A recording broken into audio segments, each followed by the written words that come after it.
حي على الفلاح.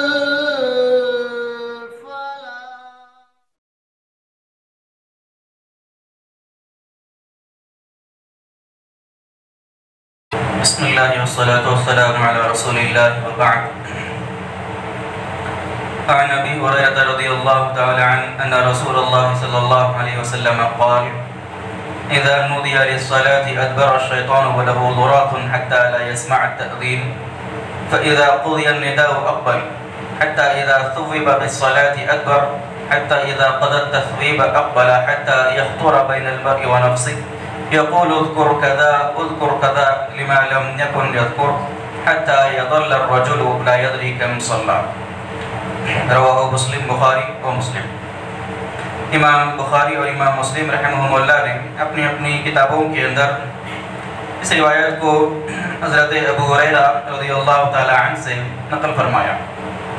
حضرت ابو ہریرہ رضی اللہ تعالی عنہ فرماتے ہیں کہ اللہ کے رسول صلی اللہ علیہ وسلم نے ارشاد فرمایا کہ جب اذان دی جاتی ہے تو شیطان اپنے پیچھے کے راستے سے ہوا خارج کرتے ہوئے بھاگ جاتا ہے حتیٰ کہ اذان نہیں سنتا. پھر جیسے ہی اذان ختم ہوتی ہے دوبارہ شیطان واپس آتا ہے.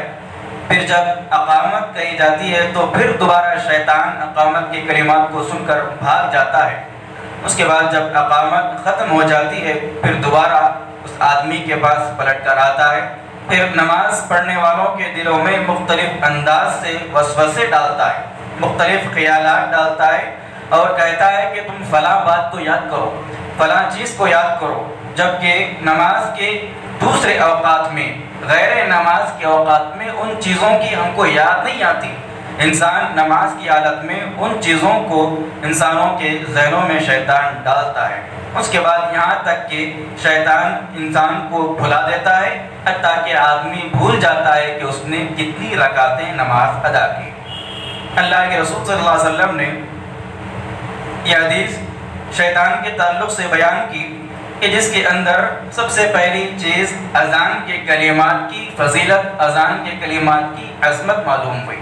یعنی اذان کے کلمات کے اندر جو اللہ رب العالمین کی کبریائی کی ندا ہے، اللہ رب العالمین کی بڑائی کی صدا ہے، اور ساتھ ہی ساتھ اللہ رب العالمین کی توحید کا اعلان ہے اور اللہ کے رسول صلی اللہ علیہ وسلم کی رسالت کی تصدیق ہے. تو اذان کے یہ کلمات اتنے مبارک، اتنے باعزت اور اتنے بلند مرتبے ہیں کہ شیطان ان کلمات کو سن نہیں سکتا.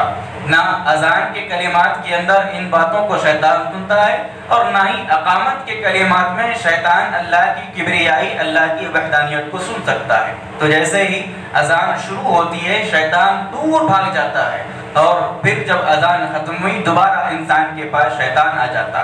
پھر اسی طریقے سے اقامت کے کلمات جب بلند کیے جاتے ہیں شیطان پھر انسان سے دور بھاگ جاتا ہے اور جب اقامت ختم ہوتی ہے دوبارہ پھر شیطان انسان کے پاس آتا ہے. تو سب سے پہلی چیز اذان کے کلمات کی عظمت اور اذان کے کلمات کی فضیلت اس سے معلوم ہوئی. دوسری بات اس روایت کے اندر یہ معلوم ہوئی کہ شیطان ہر ممکن طریقے سے انسان کو خیر اور نیکی کے کاموں سے دور رکھنے کی کوشش کرتا ہے. ہر ممکن طریقے سے جتنا اس کی استطاعت ہے، جتنا اس کی طاقت ہے، شیطان انسان کے پیچھے مسلسل لگا ہوا ہے. حتیٰ کہ ایک چھوٹے سے وقفے، اذان کے بعد کے اقامت کے درمیان کے اتنے چھوٹے سے وقفے کو بھی شیطان غنیمت جان کر انسان کے پاس آتا ہے، اس کے دلوں کے اندر مختلف قسم کے وسوسے ڈالنے کی کوشش کرتا ہے. تو خیر کے کاموں سے دور رہنا اور خیر کے کاموں میں انسانوں کو دور رکھنے کی کوشش کرنا یہ شیطان کا عمل اور شیطان کی پہچان ہے. اس سے تیسری بات یہ بھی معلوم ہوئی کہ اللہ رب العالمین نے اذان کے کلمات کے اندر بڑی تاثیر رکھی ہے. اور ایک بات اس سے یہ بھی سمجھ میں آئی کہ شیطان انسان کے دلوں میں نماز کے دوران وسوسے ڈالتا ہے، مختلف قسم کی باتیں انسان کو نماز کے دوران یاد کراتا ہے. ہمیشہ سے اکثر و بیشتر ہم میں سے ہر ایک کے ساتھ یہ واقعہ، یہ چیز پیش آئی ہوگی کہ نماز میں جب ہم خشوع اور خضوع کے ساتھ اللہ کے سامنے کھڑے ہونے کی کوشش کرتے ہیں لیکن اکثر اوقات ہمارے ذہنوں کے اندر مختلف قسم کی باتیں ذہن میں آ جاتی ہیں. چاہے وہ اچھی باتیں بھی ہوتی ہیں اور کبھی کبھی گناہوں کی باتیں اور گناہوں کے وسوسے بھی انسان ہمارے دلوں کے اندر ڈالنے کی کوشش کرتا ہے۔ تو شیطان ہمیشہ سے انسان کی عبادتوں کے اندر بھی خلل ڈالنا چاہتا ہے۔ اگر انسان خشوع اور خضوع کے ساتھ، اخلاص اور للہیت کے ساتھ اللہ کے سامنے کھڑے ہو کر نماز ادا کرنا چاہے، اس کی نماز کو بھی خراب کرنے کی کوشش کرتا ہے۔ سب سے پہلے تو خیر کے کاموں سے دور رکھنے کی کوشش کرتا ہے انسان کو۔ اگر انسان اس کے وسوسے سے بچ کر خیر کا کام کرنے بھی لگے تو اس خیر اور نیکی کے کام کو خراب کرنے کی حد تک امکان شیطان کوشش کرتا ہے۔ تو اللہ کے رسول صلی اللہ علیہ وسلم نے شیطان کے اس مکر اور اس فریب کا اس روایت کے اندر تبصرہ کیا اور یہ بات بیان کی کہ اذان کے کلمات کے اندر بڑی طاقت ہے اور اذان کے کلمات بڑے افضل ترین کلمات ہیں، بڑے باعزت اور بڑی عظمت والے کلمات ہیں، کیونکہ ان کلمات کے اندر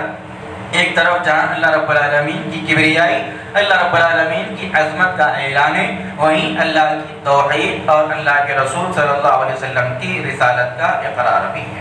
اللہ رب العالمین سے دعا ہے رب العالمین ان تمام کو قرآن مجید اور اللہ کے رسول صلی اللہ علیہ وسلم کی سنتوں کو پڑھنے، سیکھنے، سمجھنے، اس پر عمل کرنے کی توفیق عطا فرمائے، آمین۔ سبحانک اللہم و بحمدک، اشہد ان لا الہ الا انت، استغفرک و اتوب الیک۔